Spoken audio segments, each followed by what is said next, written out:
a date. I need to go on one date in 30 days, and I'm taking this seriously. Hi, I'm Alexanders, and this is the Bisexual Romance Author Blog. Trying something new. Okay, so today I'm going to be talking about two things. I'm going to be doing some author talk, which will include like updates on books and also something I've kind of come up with that will broaden the footprint of bisexual romance in the world. And also, I'm going to be talking about a 30-day challenge that I am doing with my friends, my portion of which involves dating. Okay, so first let's talk about some author talk. So I got a first update here on Lanas Jasmine because last time I talked about it, it was at 32,000. Yeah, that was the good old days because I think I mentioned the time that it had dropped to from 32,000 to 39,000, it dropped down to actually 52,000, which was still good. But then from there, it dropped off a cliff and it dropped down to 129,000, which is the lowest it's been since like a week after it came out. And then it has not recovered. It's basically been in the 70, 80,000s. I think yesterday it was at 100, 101,000. So the book has failed. The book, I don't know why it went up. I don't know why it went down. But it has. It's failed. Now, will I be doing the audiobook for it? I think I will because I need a break. I just finished my most recent book, writing it yesterday, and that makes two books in a row with only like a day of break in between. So yeah, I need a break. So I figured that working on the editing part of the audiobook for Lanas Jasmine will give me that break, and also I'll be working instead of like just getting time off. I'll be contributing to something that brings in an income, even if it's just a small income. I have no idea how the failing book will affect the audiobook.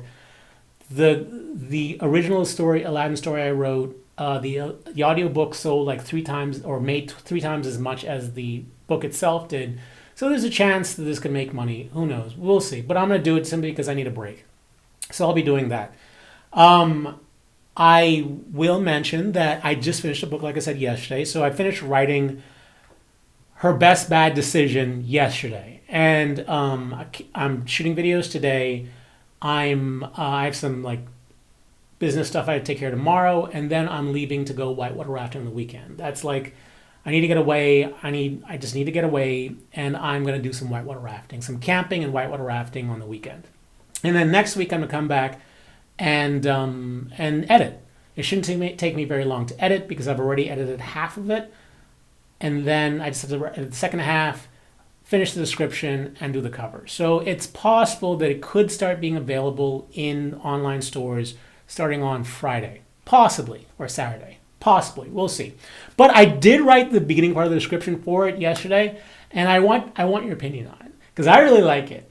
So I'd like to know what you think about it. So here's what I wrote so far. Like in my descriptions, what I usually do is I write like a paragraph, which is a summary of what you're going to get, and then I go down and I talk about the characters.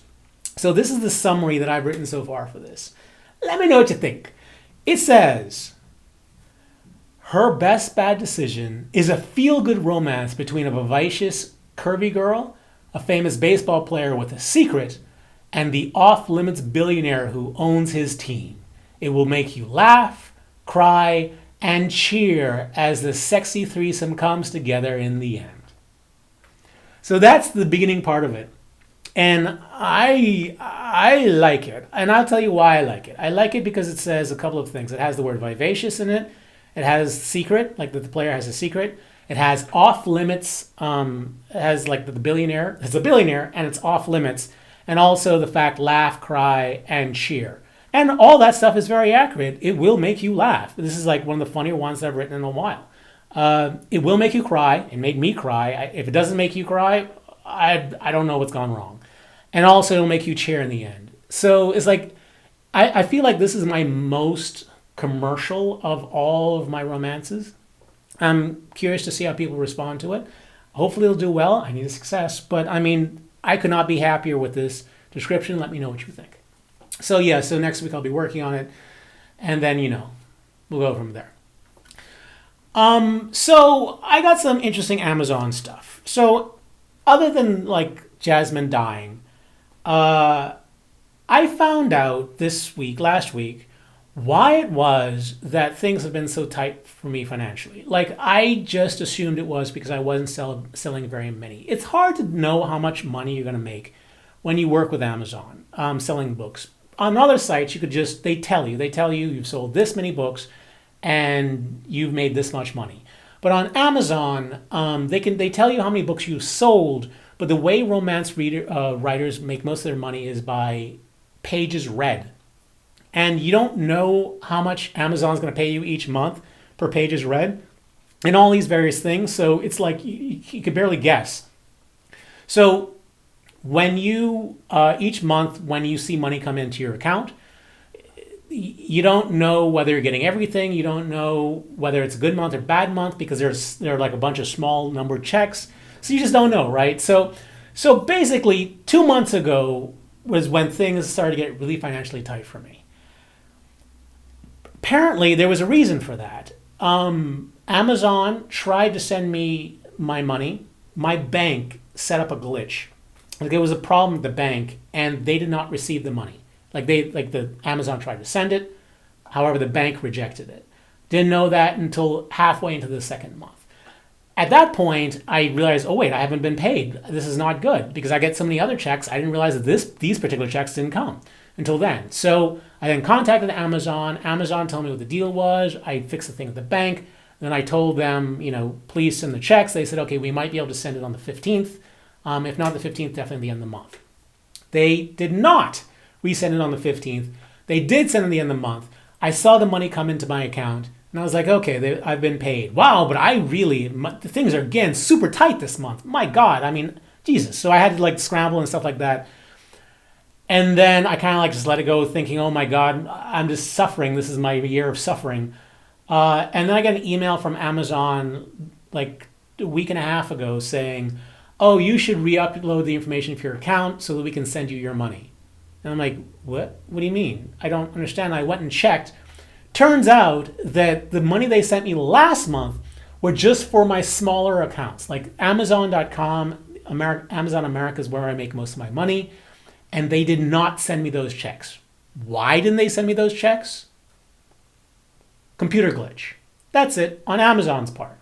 So they sent me everything else. They sent me that. I saw the money come in, but I didn't realize, I didn't go check each one because keep in mind that as an author, every month I receive a check from Google, from Apple, from Smashwords, from Kobo, from Publish Drive, from Barnes & Noble, from Amazon merch department where I get the t-shirts, Amazon Marketplace where I sell my pins, and also for books, I get it from Amazon India, Brazil, Japan, Portugal, Amazon Italy, France, Germany, and America.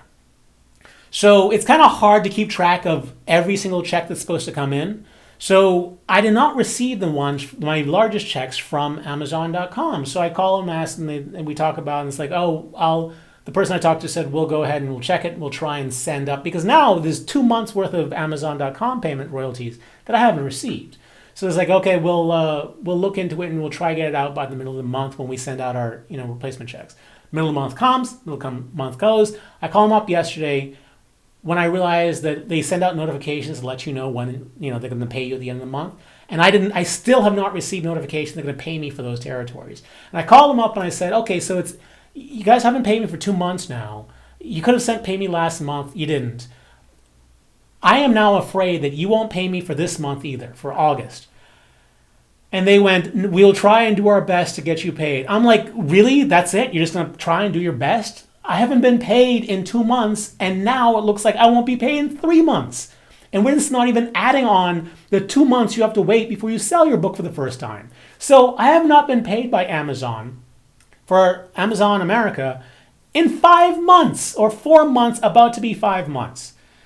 And I'm supposed to be surviving off of this. And that, if you wonder why things are so tight for me, that is why, because Amazon's a little shit. And they're just horrible to work with. So thank you to all of you all who have contributed to my Patreon campaign, because, geez, I mean, wow, this is insane. This is insane. This is my year of Amazon hell. And if they don't fix it for, if I don't receive my check at the end of this month for all my missing checks, this will stretch out into year 2 of my Amazon year of hell, or second year of hell. So yeah, that's it. But I've been trying to think of how I could solve this problem, because the major problem is that basically bisexual romance readers essentially only find their books through Amazon. Like 80% of my income comes from Amazon. And a lot of that is because you can't find bisexual romance books on Amazon. You got to look super, super hard to find the bisexual romance books on Apple, on Google, Barnes and Noble. Like, it's just all blended in there. Like, some of them don't even break out LGBT books. So it's near impossible. So I decided that one of the things I can do to try and solve this long-term problem is to get rid of my dependence on Amazon. So I decided to contact Barnes & Noble, Apple, Google, those 3 companies, and I asked them to create a link to LGBT books if they don't have it, and specifically to add a link to bisexual romance books. I did this for Amazon, and Amazon actually did this. Like, within 3 days, they fixed this problem. And what they did is they used to have just like links going to gay books and lesbian books, and then they kind of put them all together under LGBT, and then had links to, and then a sub link under that was all 4 of the books, including trans. And it was the first time they included trans at all. So by me pushing the bisexual romance, it actually helped trans. So that's good. So I kind of asked the same questions of these other book outlets, and we'll see what happens. I know that Apple got my request, and I'm told that the process is that they will they meet every week. Like, they collect all the feedback they get, and they meet every week to determine whether or not these things are feasible. For Apple, it should be super feasible. So hopefully, I'm crossing my fingers that just gets taken care of. Google, I emailed Google asking them about it. We had a couple of email exchanges back and forth clarifying what exactly I was requesting. And then finally, he said he understood. He pushed it up to the development team. He emailed me back saying that they're going to now push it up to like the team that is in charge of doing it. And hopefully they will do it, but he has no idea when it's going to get done.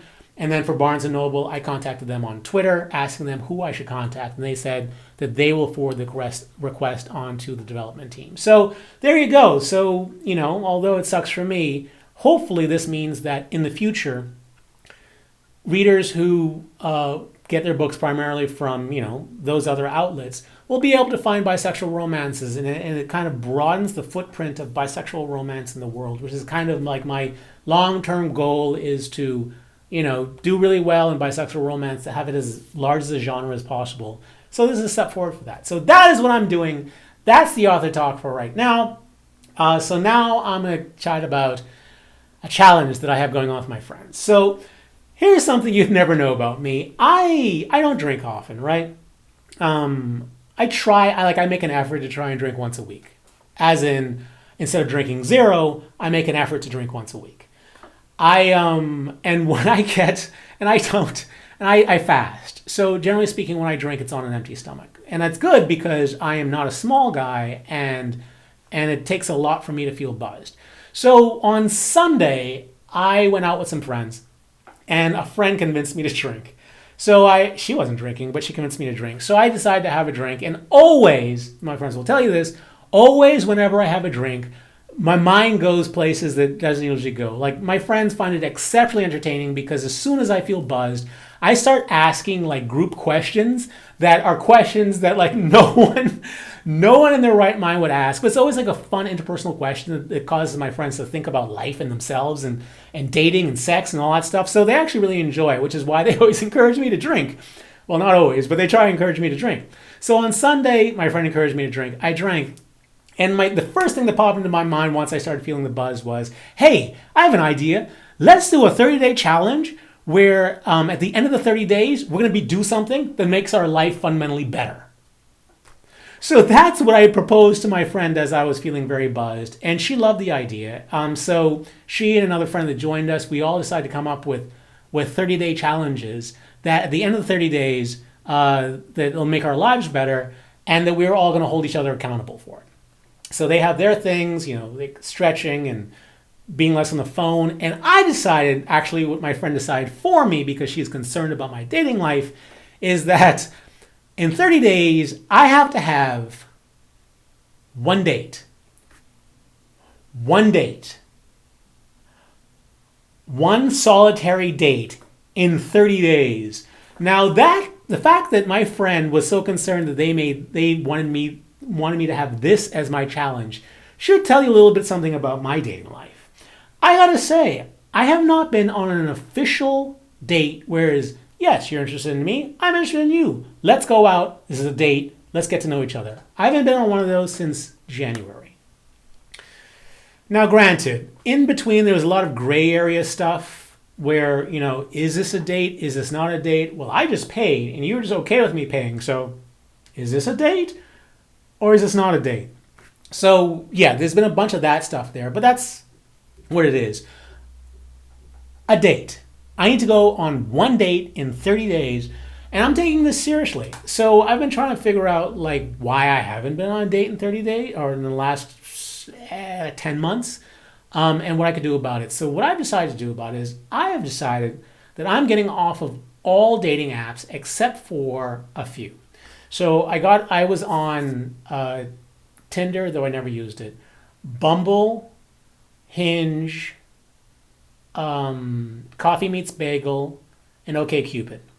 I was on all those, and I've been on all of those years, and I've never, ever gotten a date from all but one. So even as many matches as I've had, as many conversations as I might have had, which isn't a ton, but I've never, ever been on a date on any of those. Not a real date. I met one person from OkCupid, but it wasn't like a real date. So what is it? Einstein defines insanity as doing the same thing over and over and expecting different results. Hey, I optimized my profile, which as soon as I did, I ended up getting many more likes, but still no dates. So I have gotten off of all of them because that's just false promises sort of thing. Like that's me doing something, thinking I was doing something, when in actuality I wasn't, because it wasn't resulting in anything. So I got off of all of those, and now I'm just on the ones that have been effective for me in the past, including Field, which was the app for basically for bisexuals that I mentioned to you guys about, and I decided to pay for Field. So I've decided that that's going to be my new route. I'm going to just focus on Field because that's the app where people are actually looking for bisexuals or accept, like it's just automatic bisexuality is accepted there. And there's a lot of people on it, and I get a lot of likes there. I exchanged with someone the other night. As soon as I paid, I found someone who liked me, and I liked them back, and we started an exchange right away. However, after she found out I wasn't RuPaul, she disconnected the match. Yeah, I get that a lot. Anyway, so that is what I'm going to do. And I've also decided that the most effective way for me to find, like the way I got that date in January, is by meetups. Do you guys have meetups where you're from? But singles meetups. Like I've dated more people from singles meetups than I have from anywhere else, from any other way. Never from dating apps, not even from the climbing gym or anything. Meetups. Basically, everyone I've dated in the last couple of years, let me make sure this is correct. Yeah, everyone I've dated in the last couple of years have all come from meetups. So, maybe I should be focusing on that. Realization just as I'm saying it. So yeah, that's where I'm at. I'm doing my audiobook next after I finish the editing for Her Best Bad Decision. And my 30-day challenge is to go on a single solitary date in the next 30 days, probably the next 25 days in actuality, from when you're going to see this. If you had a 30-day challenge where you were to decide to do something that would make your life better in 30 days, what do you think it would be? What would you choose as your 30-day thing? That's the video for this week. I think you can go ahead and look at Bisexual Real Talk because I should be posting a video this week. And for all of you who have supported my Patreon campaign, just to let you know, they don't actually, your account hasn't been charged yet. It won't be charged until the 1st of next month. So all of you who want to jump in and help support the channels and myself, because Amazon, you can do it and you won't be charged until the 1st of next month. So for all of you who are anticipating the rewards, it won't happen, and I won't send them out until the beginning of next month. So that's that. Until the next video, stay cooler, my bisexual and reader friends. Stay cooler. Bye.